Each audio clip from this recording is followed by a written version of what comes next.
And we're going to have a chat all about AI marketplaces and the future of lead optimization. And Ryan, it's great to see you. You too. And James. Mr. Baker, how are you? Okay, so first of all, and a bit of background. Ryan's the CEO of iovox and James is the Head of Commercial. Head of Commercial. Thank you very much. Now, can we do a bit of an overview of what iovox does? I'm sure everyone knows what you do, but it's always good to do a recap, and also what's changed over the last year? What else has evolved? Sure. So we track and analyze communications. So we work with portals all over the world. We work a lot in property. It's our biggest market. We also work in automotive, restaurants, and various other sectors. And we help sort of figure out what's happening. So it's like Google Analytics, but for communications. So we track SMS, we track emails, we track phone calls, and we figure out not just what drove the actual call, what happened during the call, in the call example. And that's kind of our traditional business. And it's becoming increasingly about how do we get more out of those leads? How do we get more information out of them, but also how do we then take a single lead and turn it into 6 leads? Okay, talk more about that. How do you actually take a single lead and convert it to 6? I can give you a simple example in real estate where a single call comes in and somebody wants to view a property. And at that point, we can find out, do they need a mortgage? Do they have a house to sell? Do they need a broker? Et cetera, et cetera. So you can then start to find different options for taking this lead and either using it yourself if you have a mortgage broking service, or you can actually sell that to somebody else. Okay, so how do you do that actual conversion? I understand the concept, but then how do you physically do that?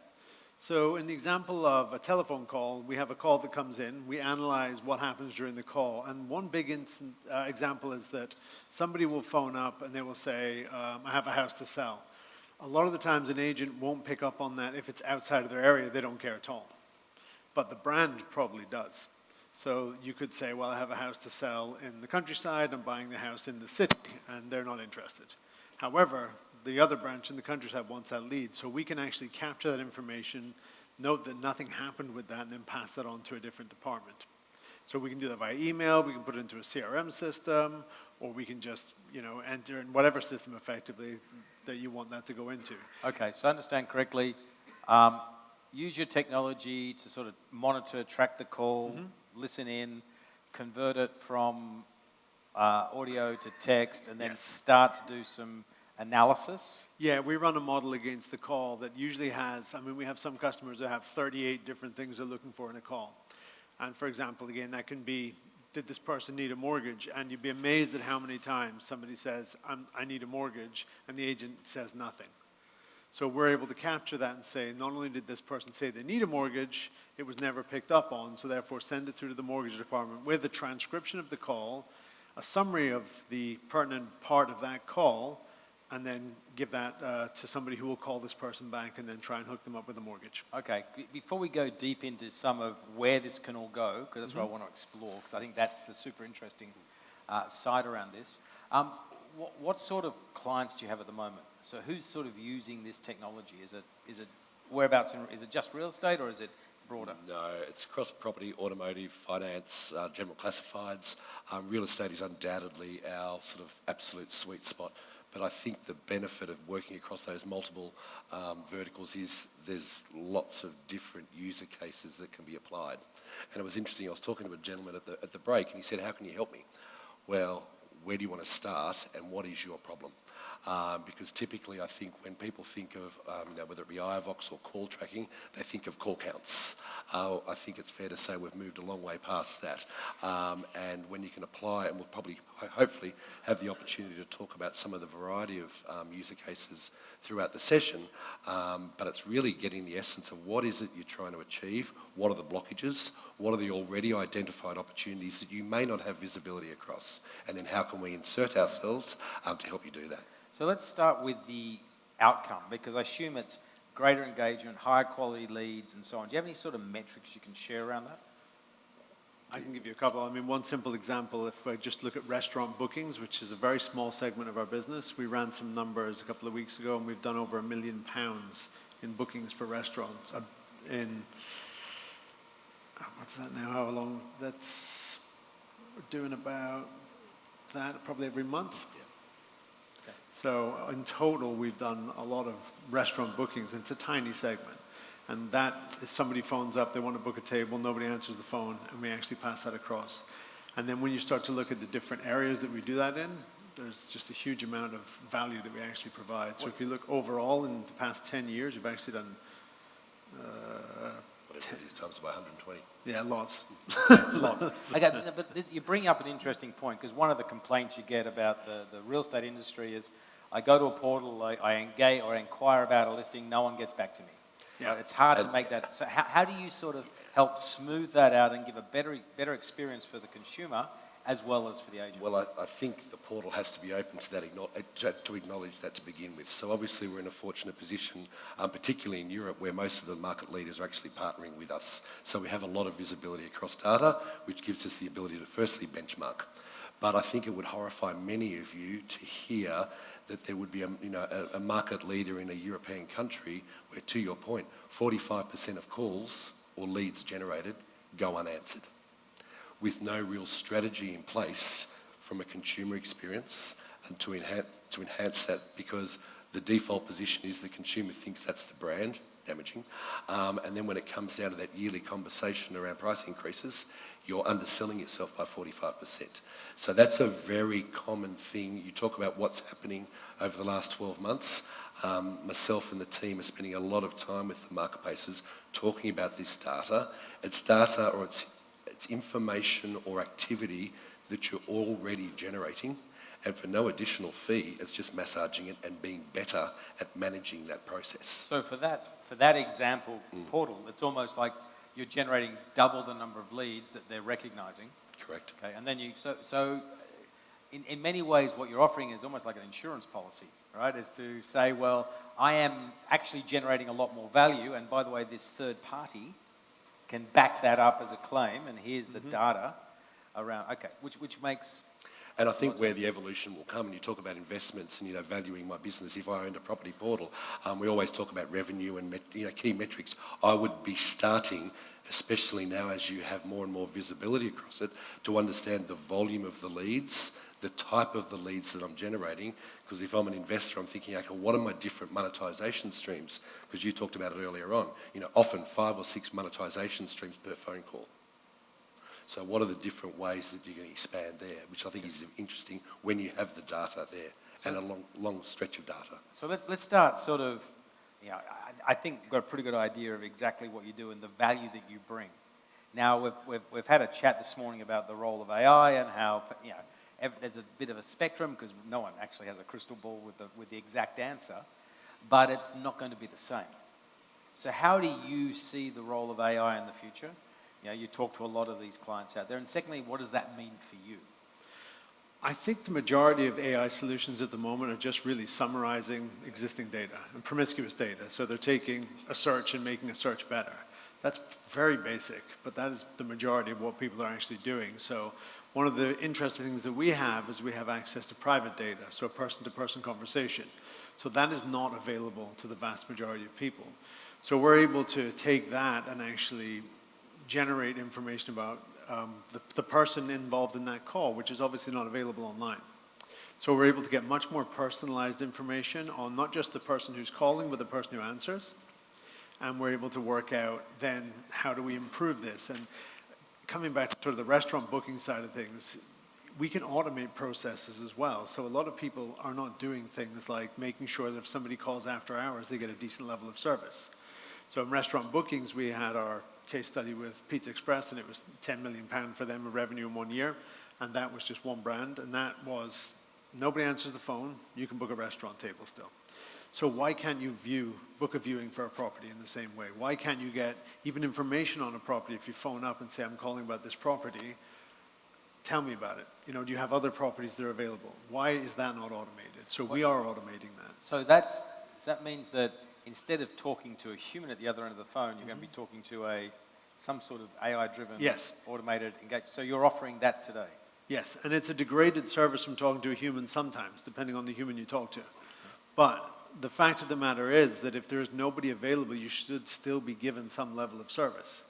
And that's what we've seen work in other industries, where if you explain there's nobody available right now, however, this can help you, and if it is a good customer experience, it doesn't have to be perfect, but it's better than a voicemail. It's better than going straight to leave your message and no one will ever get back to you, which is what happens today. Okay, so you got understand all of that. Can we bring up the questions? I know we've got the presentation rolling behind us, but I think we should also engage around some of these questions because Sure. I think that's good. So if we could bring up the questions, please. That'll happen eventually. Okay, is it possible to determine the level of customer interest during the call? Yes. Okay, and then can you sort of like feedback through the headphones to say you should ask about this, you should ask about that? Have you got to that level of where you're sitting in the process and actually providing guidance to the other person? We don't do it live at the moment, but it's in beta. Yes, it works. The problem is you have to chunk up the data and then pass back, and then you have to train the person who answers the call to be able to deal with that. Now, the problem that we have is when you deal indirectly with a portal, they're not usually available to train the agent at the end. So otherwise, it's pretty creepy for an agent on the phone to hear this stuff coming. And the other issue that you have as a portal is that you're giving them maybe 50, 20% of their calls. So when they get that level of behavior on a certain subset of calls, it's not the same as getting them on everything. So we're now starting to work directly with a lot of agent groups ourselves, and that's when things like that become more sort of Because I think it'd useful. be super cool is if you can literally be that co-pilot Yeah. next to the person who's going to make the mistakes. And one thing is to say, well, they should have asked about the mortgage and they should have done this. That requires then, well, next time I'll hopefully remember to do it. Versus you're getting that little electric prompt. Bzz, Yeah. oh, Yeah, mortgage. for sure. And so on. It's a consistent dialogue that we have with franchise heads where you walk into the meeting room and their perception or expectation is that every one of their sales team are asking 5 or 6 key questions every single phone call, and they're not. And that's that prompt. Simon, you've asked two of the 5. You're reminded to ask these remaining 3. Yeah, and if you think about the role of AI in the future and how it's going to automate a lot of these tasks, and that the very much the role of a real estate agent is going to be the one-on-one, the face-to-face, the interpersonal relationship, and not everyone's going to be great at doing that. I can see where what you're offering sort of can come in and actually really enhance that, which then the value of the leads that are being generated, everything is perceived to be much higher than currently it's probably been perceived as. Yeah, and the market's hard, right? At the moment, there's, the world's not in the greatest of positions financially. And there's a lot of pressure from PE groups to get their money out, to cut costs. So you've got 2 things where you've got some challenger brands being acquired, a lot of money being pumped into them. Some of the bigger brands have to be on the defensive of that, but they're actually having their purse strings cut at the same time. So people have to get creative. People have to start to figure out, how do we actually do more with less?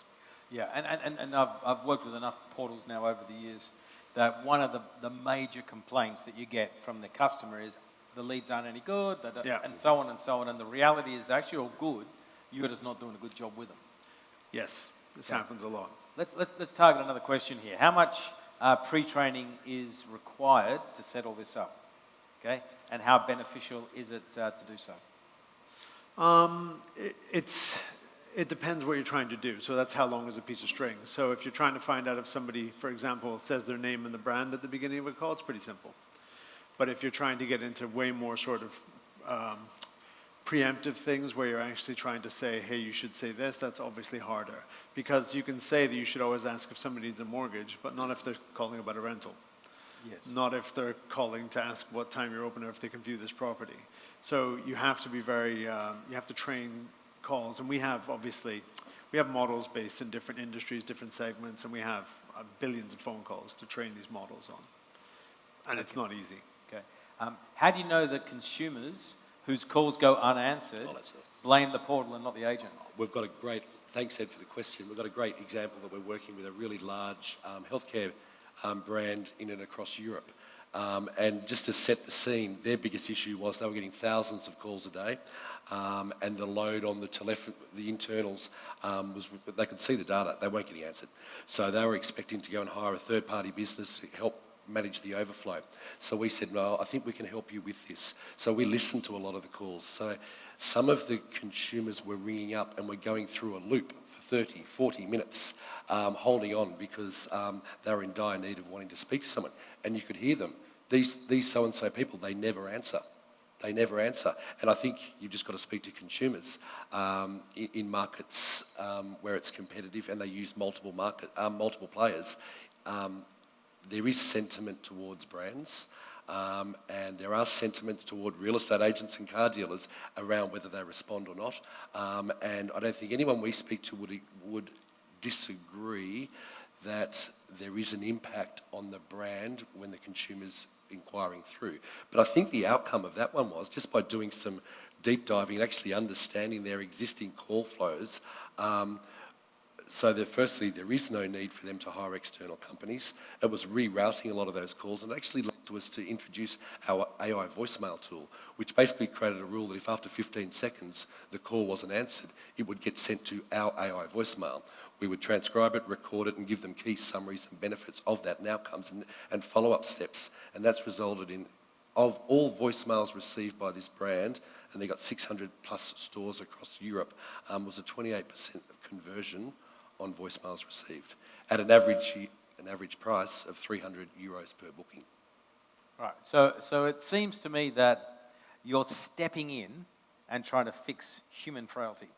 Yes. In the whole process. And there's a lot of companies here similarly doing the same. Yeah. So there was a question. Where's it gone now? Okay. What would the role of the real estate agent look like? Because I think this is now we're staying in the crystal ball mode here, right?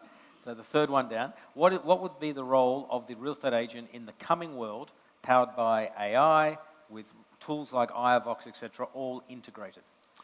Is there a role for a real estate agent? Yeah, for sure. I mean, it's like, people always used to dream of AI washing their dishes and their clothes and stuff, but instead it's creating art and music, which is the things we're supposed to be doing while the AI is washing the dishes and the clothes. So I think that's where it's going to head, where the more mundane things will be taken care of AI. Like, you don't need to take notes during a call, they'll be taken for you. You don't need to look at your calendar. You can already know when you're available. Even looking up other properties which are similar. And even, if somebody phones about a 4-bedroom house and you have only a 3-bedroom house, but you could be able to look and say, but actually for that price, you could add an extra bedroom or an extension. Just generating something which is, you're not going to have in your head, you're not going to fit it in your head, but it's never going to replace that personal step that you need. I think it'll make them more efficient. It'll give them access to more data more readily.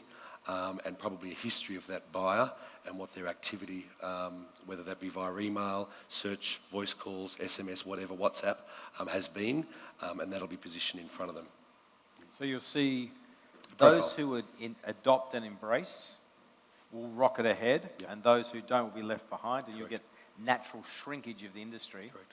Yeah. Will coalesce around those who are leveraging AI to their advantage, and they'll just capture the majority of the value. And I think what we've seen is, in markets where there's dominant property portals, they've historically pushed the information or the tech down to the industry, and the industry has then embraced it, particularly in the UK and other European markets. We're probably seeing the large franchise groups trying to separate that reliance from the marketplaces, control the technology themselves, embed that technology into their own CRMs or workflows, and be less reliant on the messaging from the portals, so they've got their own view around what's real and what's not. So that raises an interesting question from an outside-in perspective, right? So you're not a portal, but you are working with the industry. Does the emergence of AI reduce the power and the strength of a portal? And if so, would the leading car portals and real estate portals and job portals need to rethink their roles? Because I'm curious at your opinion on this. I think it's going to promote You're a the CEO, requirement you of can answer this. honesty. So the problem is that it's the old saying, you don't know who's wearing shorts until the tide goes out. It's very much that. I hadn't heard that one. Oh, really? Yeah. So it's that. I mean, where people at the agencies now, they're desperately wanting to figure out, okay, we're spending less, but who's not, it's no longer just how many leads have I got off this person or this person, it's what are they? What's the quality of them? And that's becoming more and more important. So they're bringing more and more tools in-house so that they can effectively use it against the portals. They're not using it to enhance the portals. They don't like the portals. Everybody knows that, right? So why are they trying to bring this stuff in-house? It's so they can use it to actually get a better deal out of the portals.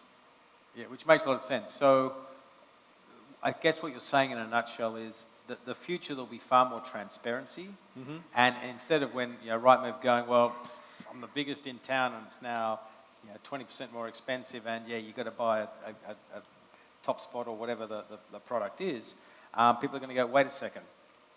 In this suburb, it works much better, and I can see why I should be spending. But in that suburb, and based on my own data and my own findings, as opposed to the data that's being fed to me. Right. I can give you a simple example. Google My Business is being shut off left, right, and center because it's everybody phoning up to ask about, hey, my tap's not working. So we've had a lot of customers who just want that switched off. They're creating a lot of phone calls with very little value. If anything, they're a hindrance. So it looks like this is great, we're getting all these calls, and then when you start to analyze it, you're like, wait a second, we're not paying extra for this. Yeah, so you're getting behind the numbers, behind the perception of something being very, very large in terms of volume, but really not that much value. Let's have a couple more questions. Is using a public LLM safe? Absolutely not. We don't use public LLMs. Okay. Do not do that. It is a big mistake, especially when using private information. I'll take that as a no. You will get sued. Don't do it. Okay, and what's the most obvious next step for iovox Tech? Where are you going? What's that roadmap look like? We're automating things. We're just trying to make businesses more efficient so that we can actually create value. So again, booking a viewing when nobody answers the phone, following up to see if somebody's going to turn up. There's a lot of things that we do in other industries which we can do there. And then also, same thing James was saying before, we have now multiple companies who are applying us across their entire base, whether it's we have one with 1,000 offices. They had some branches that had a 42% close rate, some that had a 90% close rate. They want to know why. Why is this? Is it the lead quality? Is it the fact that the area that they're in just doesn't have this volume of property? Or is it actually because they're not handling the leads properly? So it's helping businesses figure out why are they failing and is it fixable? Sometimes it's not. So not only you're helping them operate, you're providing more internal data to drive better efficiency. Yeah. And it's based on real information. It's not based on, we've Googled this. This is based on what's actually happening with your customers and your staff. Okay. Last question is that will your product adapt to languages of the customer in that process? I'm not sure I understand the question, but if that means does it work in multi-language, yes. Yeah. And then if you try and use Scottish on it, it's harder, but Catalan's difficult. Yeah. Okay, yes. So how do you go with those really strong it's hard. Dialects or accents? We have a normalizer, so we basically take in a conversation. Obviously, if it's typed, it's easier, but when it's an actual voice conversation, we have to then go through it and clean it up. So we build a transcript, we clean it up using a normalizer, and that's getting smarter every time we do it. What's a normalizer? A normalizer basically will take language and then clean it up. So even things like one, instead of O-N-E, it'll be numeric 1. Right. If you say a brand name, which gets butchered all the time, we know this is the brand name, so we'll correct it. Right. And the same thing is if you say something with a strong accent. Best guess at working out what you really meant to say. Yes, and we pull in information for, we know you're calling about this house, so if you butcher the name of the street, we actually know the name of the street, so we can correct for that. And then there's other things which are kind of a little bit more of in a grey area because you've got a strong Scottish accent or whatever. Okay. But we try and correct them as much as possible. And how do you handle today's generation who talks in three-letter acronyms? Well, real estate agents don't handle them anyway. Okay. Not yet. Not yet, that's true, yeah. Thank you. Anti-fraud. Sorry? Oh, sorry. Interesting question. Which one? Last one. Can iovox be used as anti-fraud? Yeah, we're actually getting this more and more at the moment. We were talking earlier about this very interesting use case we had. So help me understand what that means. Well, I assume that means trying to block people from not necessarily just basic spam, but very sort of high-level spam. Right. A lot of the times we see people selling things which they don't own, or we see people trying to basically get information off somebody they call up. But we had a great instance where we had a law firm come to us and they wanted to analyze calls from prisoners in prisons to see if they were actually controlling crime. Yeah. Okay, so you're trying to decipher, were they asking for drugs to be sent over by or were they drone? asking for somebody to be dealt with outside? It was very interesting because obviously there's a lot of slang and there's a lot of sort of intonations which you wouldn't normally get. But we're getting more and more interesting use cases like that. Okay, excellent. Well, Ryan and James, thank you very much. Fascinating conversation, and I love what you guys are doing because it is truly at that sort of leading edge of understanding how to, A, help the end customer, have a better experience, get better results, convert more of these leads being generated by portals. And two, it's about how do you leverage AI to make it a real world application that's actually efficient and effective in a current business. So thank you very much. Thank you.